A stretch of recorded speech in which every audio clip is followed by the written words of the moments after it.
Commission কত লক্ষ পৃষ্ঠা লিখতেছে বা ওনার রিপোর্ট তৈরি করতেছে আমার জানা নেই। আমরা একটি আভাস পেয়েছি প্রায় মাসখানেক লেগে যেতে পারে, অর্থাৎ ডিসেম্বরের শেষ নাগাদ তারা চূড়ান্ত প্রতিবেদন জমা দেওয়ার একটি পরিকল্পনা করছেন বলে আমরা একটি সূত্রে জানতে পেরেছি।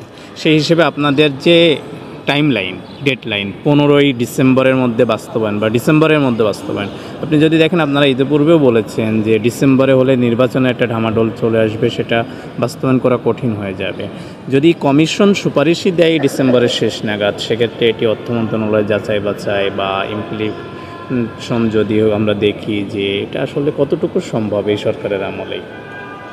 আসলে আপনি যদি বিগত দিনের কথা চিন্তা করেন আর এখনকার কথা চিন্তা করেন, সে বিগত দিনের কথা আর এখনকার কথা বিস্তর ব্যবধান।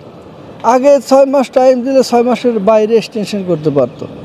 আগের দিনে আপনি অনেক তথ্য কালেকশন করতে গেলে ফিজিক্যালি যাওয়া লাগতো, মেসেঞ্জার পাঠিয়ে করা লাগতো। এখন আপনি নেটে সার্চ দিলেই উইদিন এ শর্ট টাইম আপনি যে কোনো তথ্য পেয়ে যাচ্ছেন। এখন কমিশন কত লক্ষ পৃষ্ঠা লিখতেছে বা ওনার রিপোর্ট তৈরি করতেছে আমার জানা নেই। তবে ওনারা যদি ইচ্ছা পোষণ করেন, আমরা তো ওনাদের সাথে কাজ করি। আমরা ওনাদের মেন্টালিটি, বাংলাদেশের ব্যুরোক্রাসি একটা ভিন্ন ধরনের ব্যুরোক্রাসি।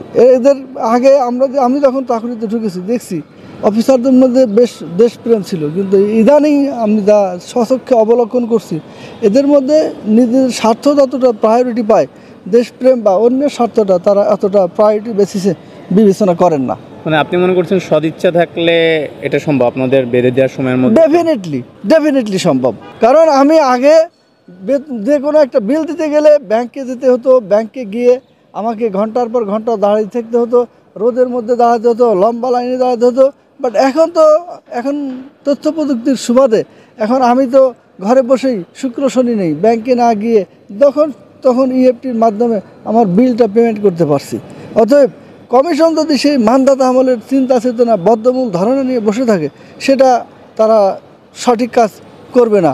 এবং কর্মচারীরা তাদের ধৈর্যের বাঁধ ভেঙে গিয়েছে, তাদের ধৈর্যচ্যুতি ঘটে গেছে ইতিমধ্যে। অতএব তারা এই জিনিসটা কোনো ক্রমেই টলারেট করবে না।